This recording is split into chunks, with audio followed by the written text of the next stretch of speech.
I'm Ken from KW Autos. We're just going to show you a couple of checks that you can carry out during the winter to make it that little bit safer for you to drive around.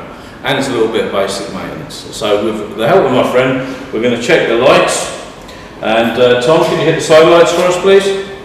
We're fitted with side lights, dip beam and main beam.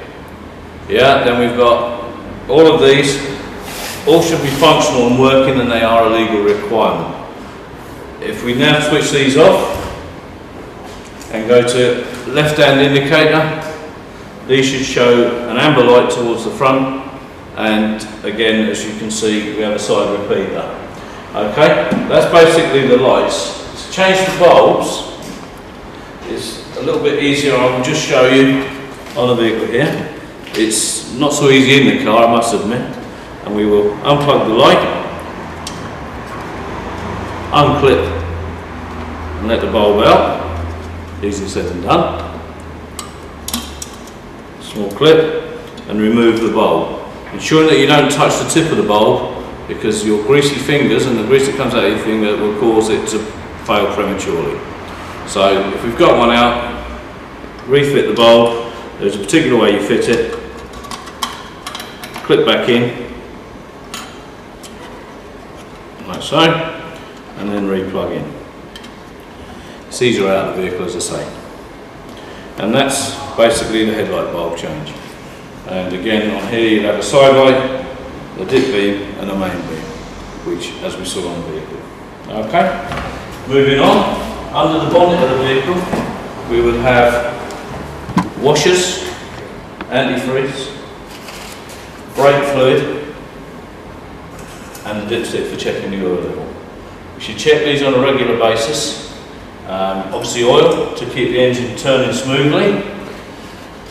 Brake fluid to make sure that if it's low, it would indicate low brake pads or a leak in the system. So you can't drive it around with defective brakes. Screen wash, which we would check to stop the washers freezing up. Fairly easy to check. On this particular vehicle it has a dipstick, but basically just fills to the brim.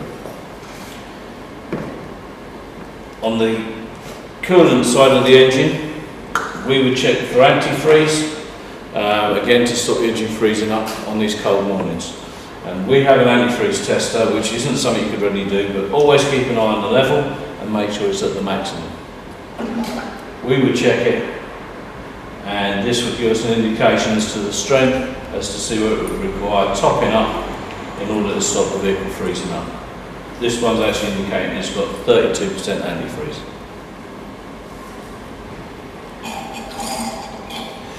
If at any time you should have a circuit fail, lights, wipers, anything like that, the first place to check is the fuse board. They'll have a series of fuse boards and a different range of fuses, from the small to the large. And what you'll see here is on this one in particular, this fuse is blown. And obviously what we need to do is just go through the handbook of the vehicle and check the fuses to see if we've got one that's blown. So matter of then just opening up the fuse box and swapping it. It's fairly straightforward. It says on it. Sorry, can you pass me a set of pliers?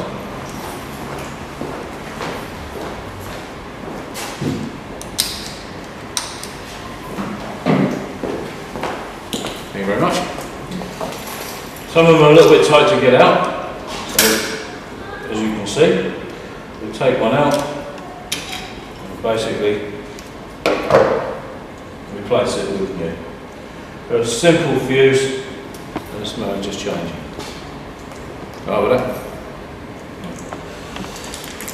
Now, the most important thing on your vehicle during the winter months is your tyres, because what we have is a legal requirement of 1.6mm across the centre section of the tread and the full circumference.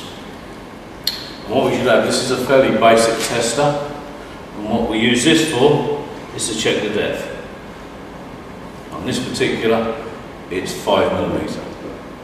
On others, you would check 3 points across, and this tyre's a bit wide.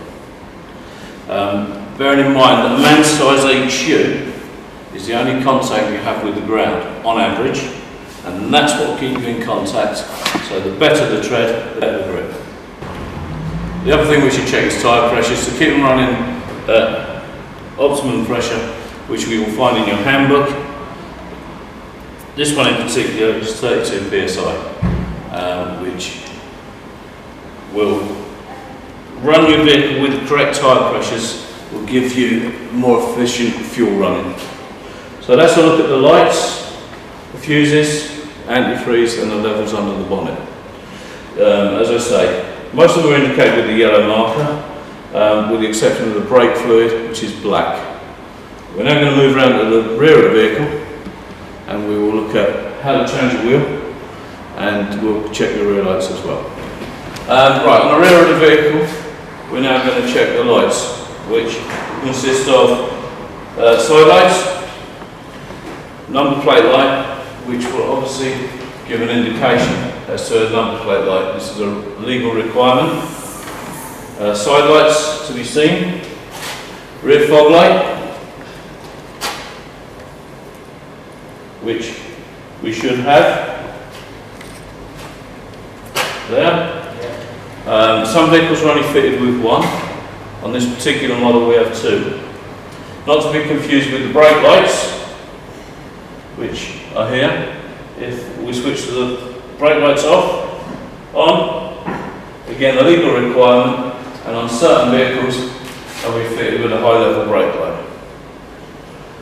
Again, these are a legal requirement and in adverse weather conditions essential.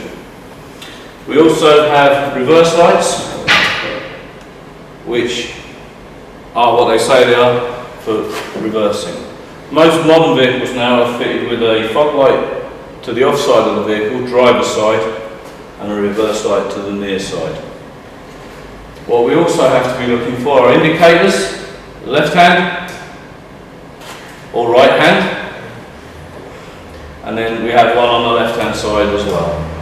Again, must show angle light to the rear of the vehicle.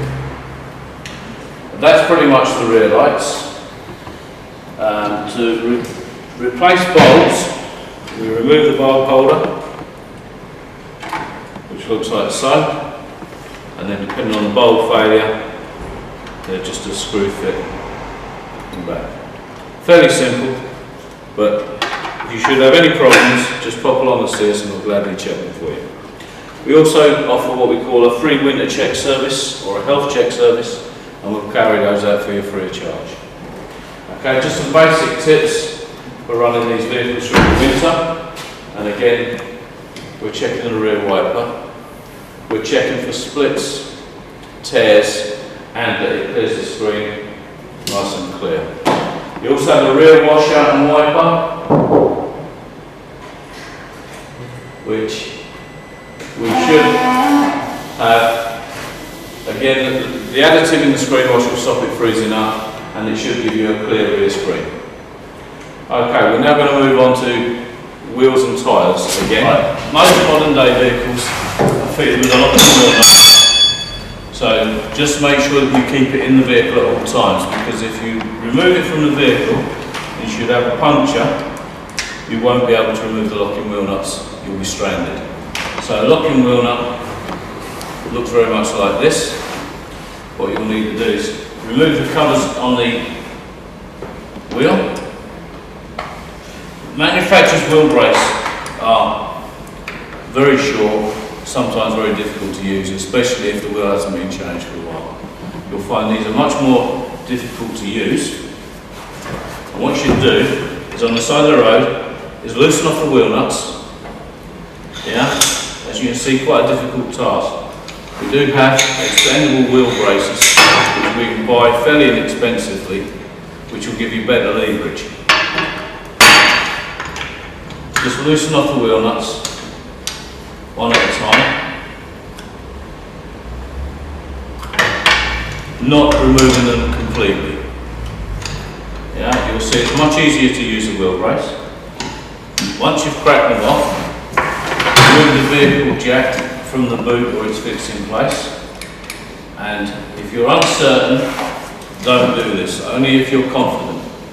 Jack put into position with the jacking point on the vehicle, and lift the vehicle accordingly.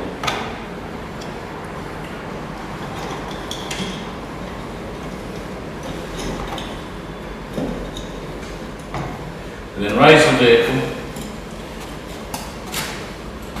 to a height that will allow the vehicle wheel just enough room off of the road.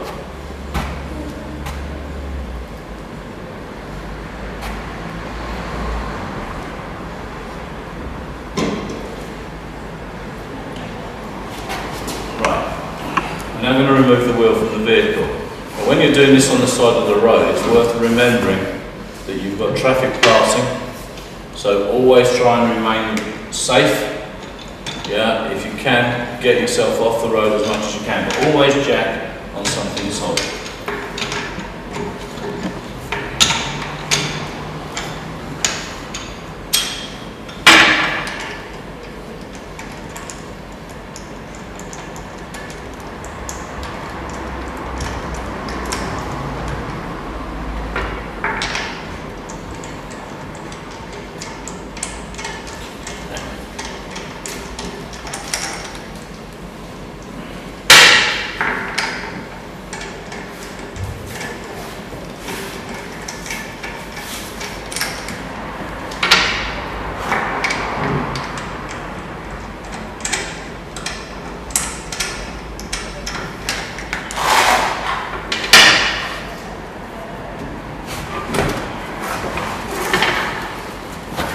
Then replace it with a spare.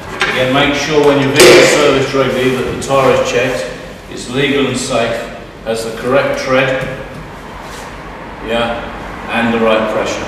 Right, now fit this back to the vehicle.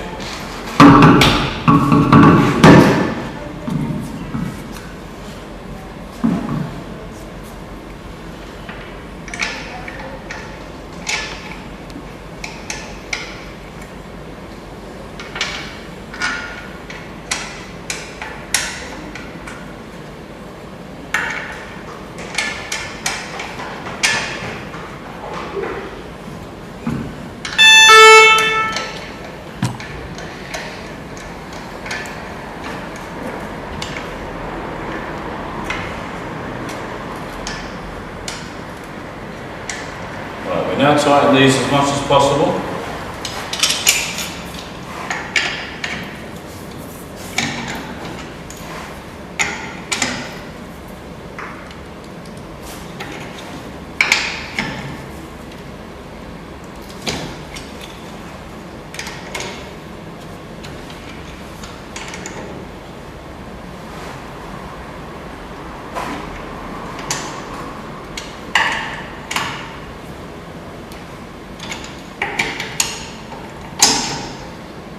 Making sure they're all secure, we then lower the vehicle back down onto the ground.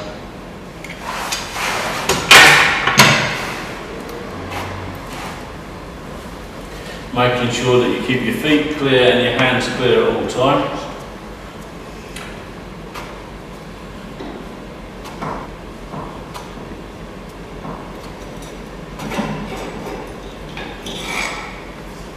Make sure final check on the vehicle. The wheels are nice and secure and the handbrake's on so it won't move.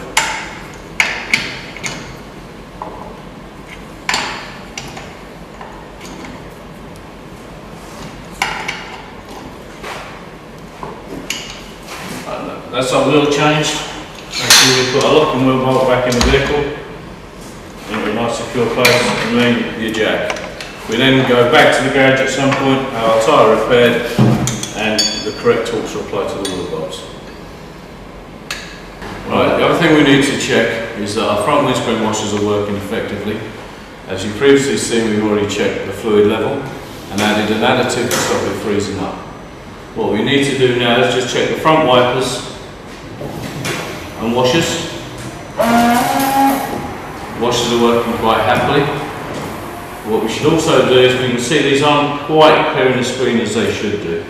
So a couple of simple basic checks is to take the wiper and check the condition of the rubbers. In this case, they're split. So So what we're going to get is a poorly cleared windscreen. So quite simply, we'll change these, which is quite a simple operation.